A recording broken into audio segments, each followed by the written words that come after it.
Hello 你好啊，大家好啊，哇，歡迎收睇 Just Love Watches 呢個 channel 啦。咁而家都係大家介紹翻大家最中意嘅係咩啊？勞力士手錶啦，大家睇到呢個 logo。今日介紹一隻咁啱又有咁好彩啦，有AD 派到錶又排到錶，亦都去攞啦。大家都睇到呢個扣嘅時候，其實都係鋼款嘅錶啦。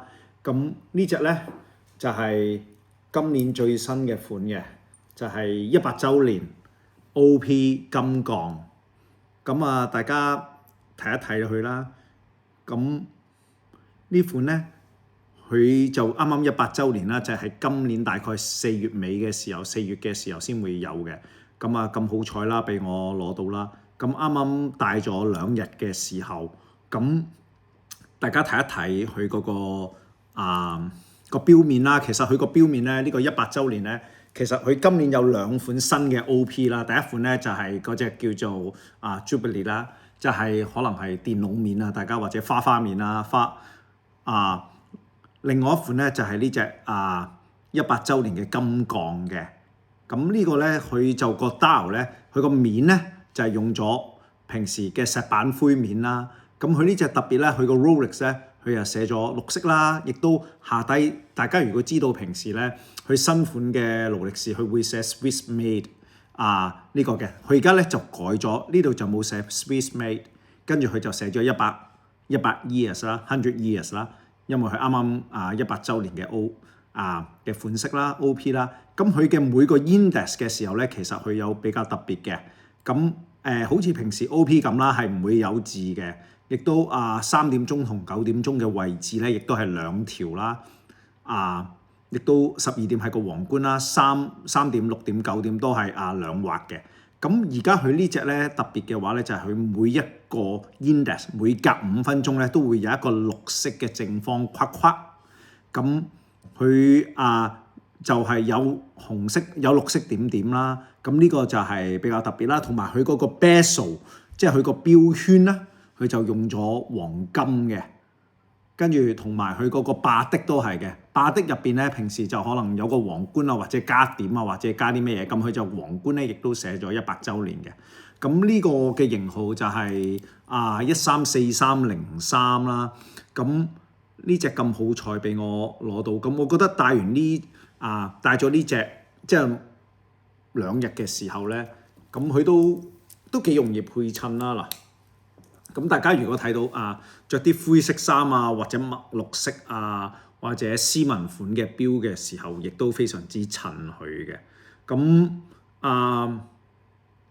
佢都係貫徹一貫嘅 OP 作風啦，都係佢所有嘅佢嘅錶帶亦都係磨砂嘅，即係唔係光身嘅。佢只不過係側邊呢2個位咧就係拋光啦，亦都佢而家呢個 bezel 嗰個黃金圈咧，亦都係拋光嘅。咁呢啲都冇乜你話需唔需要去好勁，即係好珍惜或者唔係咁容易刮花。其實 OP 都比較容易刮花，因為如果呢個哼一哼佢或者嘅時候，亦都比較容易刮花。咁我覺得呢隻100週年咧就係值得儲嘅。即係如果大家有機會去攞到 OP 嘅時候咧，或者排下 OP 啦，因為其實大家都知道 Jubilee 呢個全鋼款嘅時候咧，係亦都好難排嘅。但如果大家有相熟嘅 AP AD sorry 相熟嘅 AD 嘅時候，咁亦都可以去問下啦。即係唔好排嗰隻，試下排呢隻。雖然呢隻可能價錢貴咗少少，即係7萬幾，另外嗰隻可能5萬幾，即係相差可能2萬零蚊左右。咁但係如果呢隻嘅時候，佢真係有印住100 years 喺嗰個6點鐘位，亦都喺嗰個標冠位寫100 years 嘅。呢隻咧就唔知出年會唔會再有啦。咁如果再有嘅時候咧，都可能未必會寫100 years 啦。所以大家如果有機會嘅時候去 AD 去排一排啦，因為其實佢呢隻咧有41mm啦，有36mm，同埋原來都有31mm 嘅喎。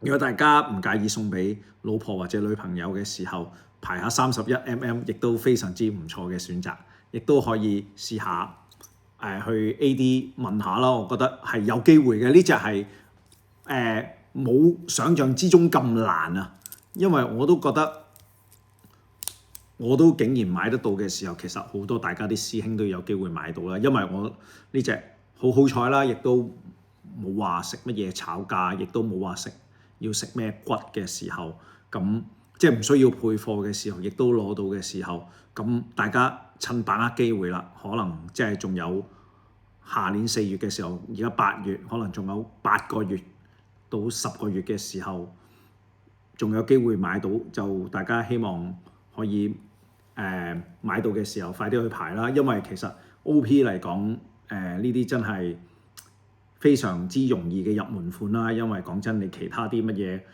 運動款啊，其實咩黑水鬼啊、綠水鬼啊，或者其他啲 GMT，其實都已經價錢亦都非常之貴嘅時候，大家不妨試下去排下 AP 去 AD 排下標，亦都因為呢隻都好少人講同埋好少人放啊，所以嘅時候我都想拍一拍片俾大家睇下啦。